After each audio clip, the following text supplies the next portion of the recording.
যে আজকে দেশটাকে একেবারে ইনুস শেষ পর্যায়ে নিয়ে গেছে। অর্থনীতি, রাজনীতি, মানুষের জীবন মান সব ধ্বংস করে দিয়েছে।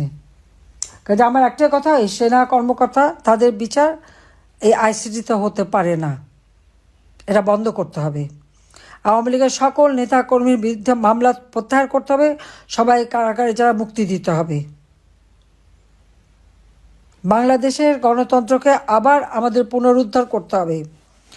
অগণতান্ত্রিক অবৈধ সরকার থাকতে পারে না, সংবিধান এটা অনুমোদন দেয় না। কাজে ইউনূসকে হটিয়ে গণতন্ত্র পুনরুদ্ধার করতে হবে। শিক্ষকদের যারা লাঞ্ছনা করেছে তাদের এবং আজকে গুলি করেছে তাদের বিচার করতে হবে। শিক্ষকদের যাদের গ্রেপ্তার করেছে অবিলম্বে মুক্তি দিতে হবে। আর আওয়ামী লীগের নেতা কর্মীদের এভাবে এই অত্যাচার যারা করেছে তাদেরও বিচার হবে।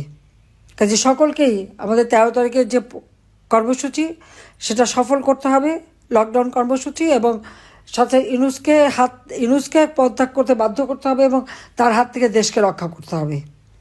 তার জন্য যা কিছু আছে যেভাবে হোক সবাইকে ঐক্যবদ্ধ থাকতে হবে। আর যাদের কাছে অবৈধ অস্ত্র আছে সেই অস্ত্র উদ্ধার করতে হবে। এবং সারা বাংলাদেশের মানুষকে আমি আহ্বান করব যে আপনাদের উপর যারা জুলুম করেছে, অত্যাচার করেছে, তাদেরও ঘর বাড়ি আছে, ব্যবসা প্রতিষ্ঠান আছে, সবই আছে। আর যে সমস্ত পুলিশের যারা আজকে নির্যাতন চালায় তাদেরও তো আগামী দিনে চাকরি করতে হবে, সেই জন্য তারা মনে রাখে, এবং তাদেরও পরিবার পরিজন আছে। ওরা তো মেরে পা বেঁধে ঝুলিয়েছে, বলেছে আগামীতেও ঝুলাবে। তো যারা পা বেঁধে ঝুলাতে চায় ওই তাদের দাবিদারি করবে তারা। তাই এদের ভবিষ্যৎটা কী? কাজে সবাইকে আজকে ঐক্যবদ্ধ হয়ে নামতে হবে, কারণ এইভাবে একটা দেশকে ধ্বংসের দিকে আমরা যেতে দিতে পারি না।